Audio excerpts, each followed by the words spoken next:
Okay. Hello, everybody. My name is Truc. My name is Toan. My name is Nguyễn Mỹ Trần. Okay, cool, guys. So nice to meet you guys again. And today we are going to discuss about one of our experience that related to the language we use in maybe now study or our job. So who want to go ahead? So I think I want to go first. Okay, Toan. Today I'm gonna tell a story about my student approach in another country, which was Taiwan. And at that time, I had a difficult time communicating with people because the people there spoke mainly Mandarin. So I'm gonna tell you my story. So I want to share now. Can you Oh yeah, sure. turn on the sharing Yeah, utility for sure, me? of course. There you go. So, at the end of August, I was assigned by my boss to take a training course in Taiwan for 3 months. And on the first day on the plane, I was so excited and enthusiastic about the whole process because that was the first time that I got actually go study overseas for such a long time. And at that time I had to take a quarantine time for 7 days. And on the 1st September, when I got out of the hotel, a fusions of fear and excitement because I noticed that everybody's around me, they do not speak English. They mainly speak Mandarin. So I feel worried and discouraged by the unfamiliar surrounding and also by the language that people use at in my place at that time. And the first day of my training course started in the 2nd September when I feel so frustrated and terrified that everyone in the institution spoke mainly Mandarin. I mean that some spoke English and my tutor, he spoke English, but I have difficult time to understand what they're actually saying because of their accent. So and I couldn't catch up with the message that conveyed in the lecture. And somehow I felt desperate and worried that I couldn't complete the course. And also I had a hard time communicating with the locals when I tried to order food or buy stuff, and I had to use Google Translate for most of the time. So in the middle of this September, I decided to take an online course in Mandarin, and I really started with basic word like hello, ni hao, you, ni, me, and well, and try just simple sentences like how are you, ni hao ma, what is your name, ni chao shenme menzi, and I try to speak as much as I could with the local people. And times go on. During October, things get better, and at that time I could order food and speak basic Mandarin. And I took my gut to travel by myself and try not to use the translate app as much. And I felt much more confident because my language had improved. So, and at the end of the November, when the course ended, I felt now so open and more complete when I was certified as excellent in the training program. Because the one thing that I learned through the course, I have to face the fear and overcome the language barrier. And after that, I tell myself that I have to take a serious course in Mandarin so that I can, confidently travel to the country that speak Mandarin. So that's my story. Okay, I think that's a good choice, Tom, because Mandarin is one of the most popular language in the world. So once you have Mandarin in your hand, you can travel around the world. Oh, so what's okay? Okay, great. In my opinion, Mandarin is very difficult, especially the language relating to Chinese language. And I was really impressed by your efforts and your solution. Oh, nice. Okay, thank you. Okay, then John, can you please next say your story? Okay, yes, of course. No. And recently I had just read the story about Miss Hong Kingston, and I have known more about the relationship between language and science learning. And that story got me thinking of my how the language affected my learning in the past.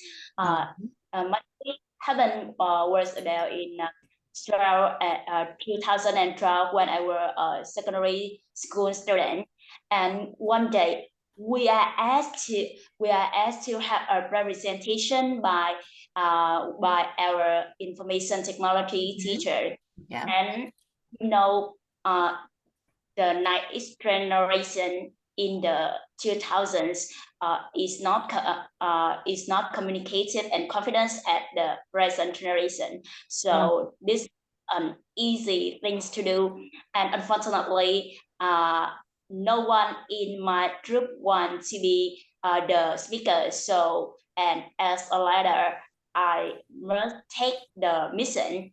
And a few days before the presentation, I spent most of my time preparing for my speech, and I could not sleep a wink.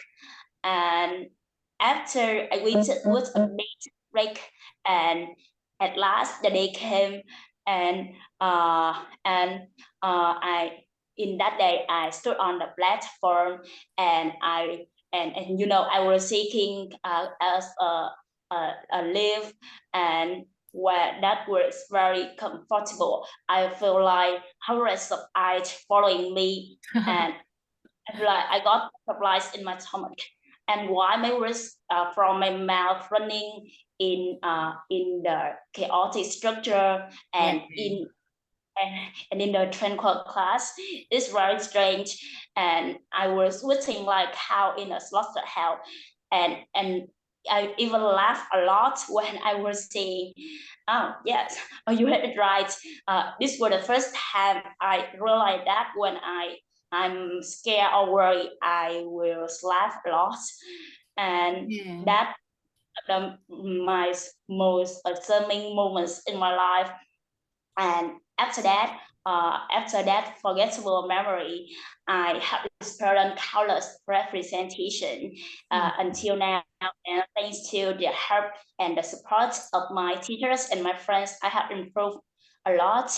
And it was and I will try to improve myself to be an English teacher in the future. Oh, cool.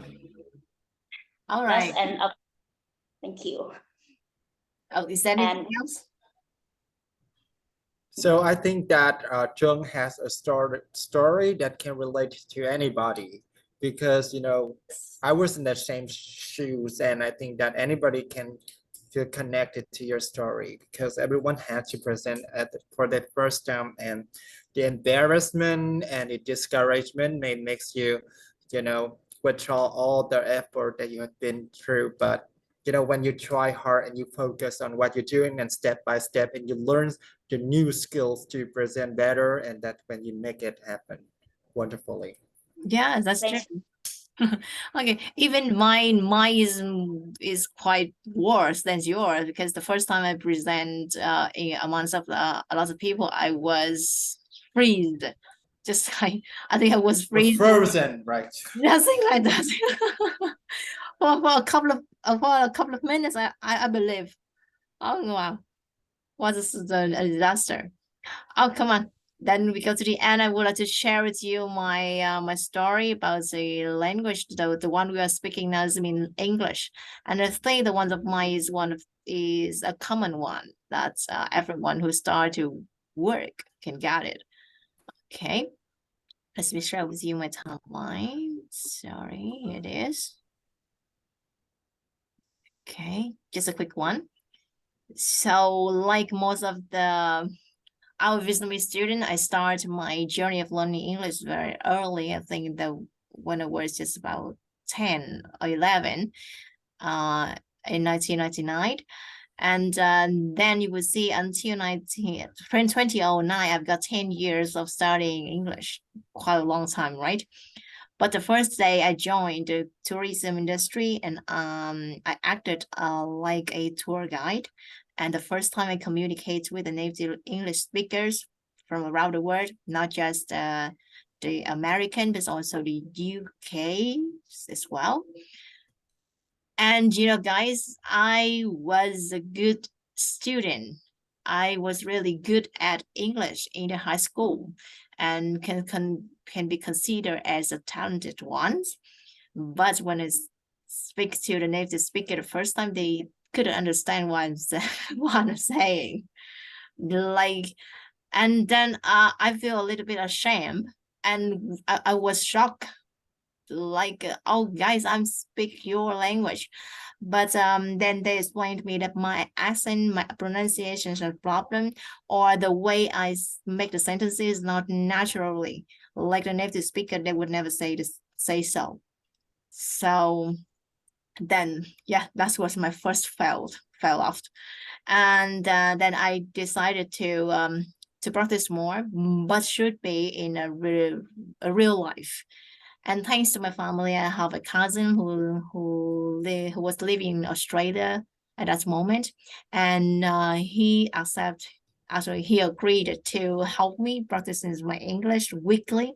He dedicated about 2 hours every week to speak with me in English, and he will show me how the native speakers they will say in the same situation, and I was surprised because it doesn't like the thing that we've learned from the notebook, from the books. Okay, then just 1 year later, the first time I felt confident to speak to the native speaker again, and I've got my first group tour. And yes, I guide them along the country from Hanoi to Ho Chi Minh City for 10 days, and then I've got my first promotion in my career, and of course, I got the higher pay. Okay, and that's my story, a short one, but I think you guys are familiar too. Okay, I most of us in Vietnam cannot use the English we learn in textbook to the English in real life, and that is very normal. That's a normal thing. What? I think your story, your story is a basic one for, and should be, your story can inspire a lot of English learner in our country, because your problem with learning English is identical to others. Like, we think that we are good at English because we get high marks at the school. Yeah. Somehow that when we get to the real situation and the real environment in a foreign country or speak to the foreigners, we now acknowledge that we know nothing about English. Our speaking skills and our writing skills, lacks a lot of, precise, precise and correctness.